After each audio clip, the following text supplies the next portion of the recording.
Yes, sir. Mr. Nader, you've spoken very, very eloquently tonight about family values and the need for all of us to work together to make the country better.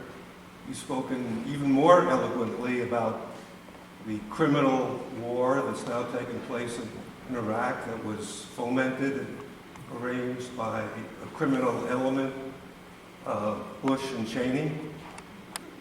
The gentleman over there said you'd make a good family values president, but we all know that you don't have a snowball's chance in hell of becoming president. How about in heaven?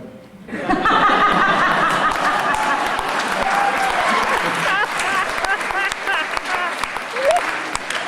very articulate, but I know where you're going. you know where I'm going. And That's the question. And the question is the same question that Jon Stewart asked you on the Daily Show, but he was much nicer, and I don't feel the need to be nice to you. Right. Why do you feel 3,100 lives is worth you pushing your version of where we're going? Because Gore won the election. It was stolen from Tallahassee to Washington. That doesn't fly. Wait, just a minute. That doesn't fly. Let's see what You else. wouldn't have Just a lost- moment. Let's see what else flies. Let's see what else flies.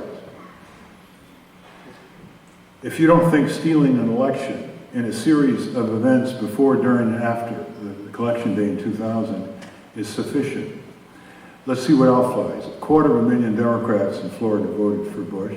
5 minority party candidates had far more votes that would have gone to Bush than the difference between Bush and Gore before the Supreme Court of Florida was prevented from a whole state recount. He didn't win his home state of Tennessee, which usually presidential candidates do. That would have won the election. He didn't win his home state of Arkansas. That would have won the election. And I can give you a dozen other what-ifs. And it's interesting that you just pick on the Green Party what-if. And why do you think I'm a second-class citizen? Would you think the anti-slavery party was second-class? Would you think that people shouldn't have voted for the Women's Right to Vote party or the Worker Party and the Farmer Progressive Party in the 19th century?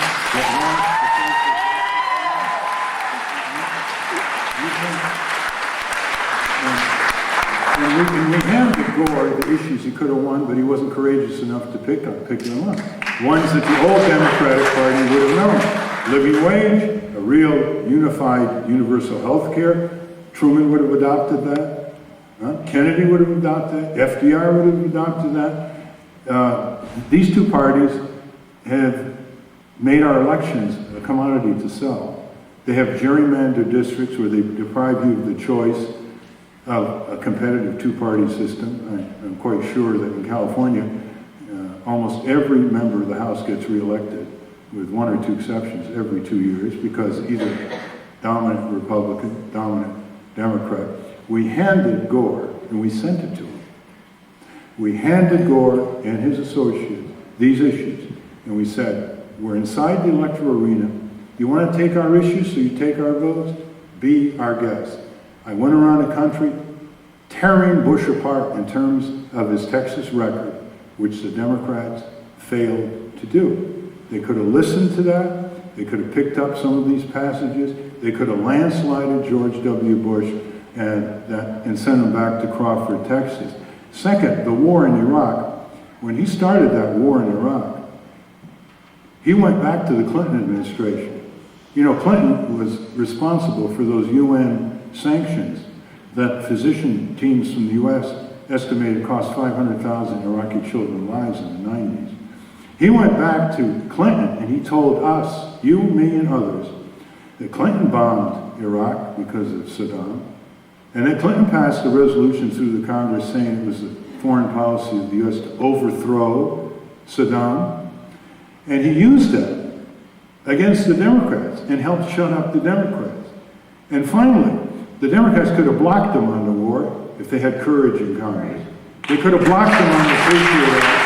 They could have blocked them on the tax cuts for the war.